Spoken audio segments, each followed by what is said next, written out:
నేను చంద్రబాబుకు ధారాదత్తం చేస్తానంటే మేము ఆంధ్ర ప్రజలకు వ్యతిరేకం కాదు, ఆంధ్ర రైతాంగానికి వ్యతిరేకం కాదు, కానీ తెలంగాణ రైతుల ప్రయోజనాలు నెరవేరే విధంగా ముందు కేంద్ర ప్రభుత్వం మీద ఒత్తిడి తెండి. నిన్న జరిగిన మీటింగ్ ఎపెక్స్ కౌన్సిల్ మీటింగ్ కూడా కాదు. మరి ఎపెక్స్ కౌన్సిల్ మీటింగ్ కాదు, ఇన్ఫార్మల్ మీటింగ్ అని ముఖ్యమంత్రి చెప్తున్నాడు. మరి ఇన్ఫార్మల్ మీటింగ్ లో తీసుకునే నిర్ణయం, అందులో వేసే కమిటీ, దానికి ఉండే చట్టబద్ధత, దానికి ఉండే ఆమోదయోగ్యత ఏ పార్టీదండి నాకు అర్థం కాదు.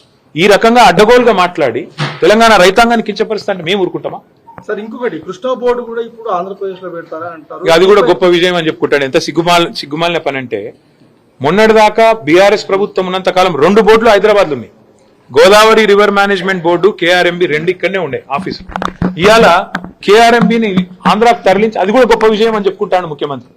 ఇది నీ నవ్విపోదురు కాక నాకేమి సిగ్గన్నట్టు ఉన్న ఆఫీస్ ఎత్తగొట్టి, ఉన్న ఆఫీస్ ఉడగొట్టి, సిగ్గు లేకుండా ఇంకా నేనేదో గొప్ప విజయం సాధించిన అని చెప్పి మాట్లాడితే ప్రజలకు అర్థం కాదనుకుంటున్నాడు రేవంత్ రెడ్డి. నేను అడుగుతా ఉన్నా. చివరిగా నేను అనేది, ఈ విషయంలో అందరికంటే ఎక్కువ బాధ్యత ఉన్నది కేంద్ర ప్రభుత్వానికి. వాళ్ళు స్పందించాలి.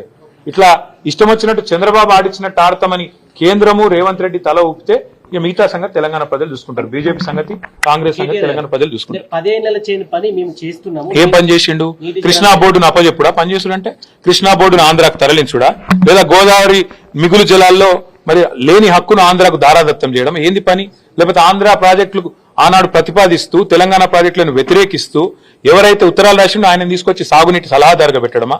లేదా కేసీఆర్ గారు బ్రహ్మాండంగా తెలంగాణలో ఒక సంక్షేమ వాతావరణం తీసుకొస్తే, పండుగలాగా వ్యవసాయాన్ని చేస్తే, వరి ధాన్యం ఉత్పత్తిలో భారతదేశంలో నెంబర్ 1 చేస్తే, ఇలా కేసీఆర్ మీద కోపంతో కన్నెపల్లి మోటార్ లాంచ్ చేయకుండా మిడ్ మానేర్ నిండబెట్టి మొత్తం రాష్ట్రంలో పంటలన్నీ ఎండుతుంటే, ఇవాళ కరువు వాతావరణం ఉంటే, కిందికెళ్ళి నీళ్లు లక్షల క్యూసెక్ల నీళ్లు కిందికి పోతుంటే గుడ్లప్పగిచ్చి చూడడమా తెలంగాణ సాగునీటి రంగంలో ఆయన సాధించిన విజయం?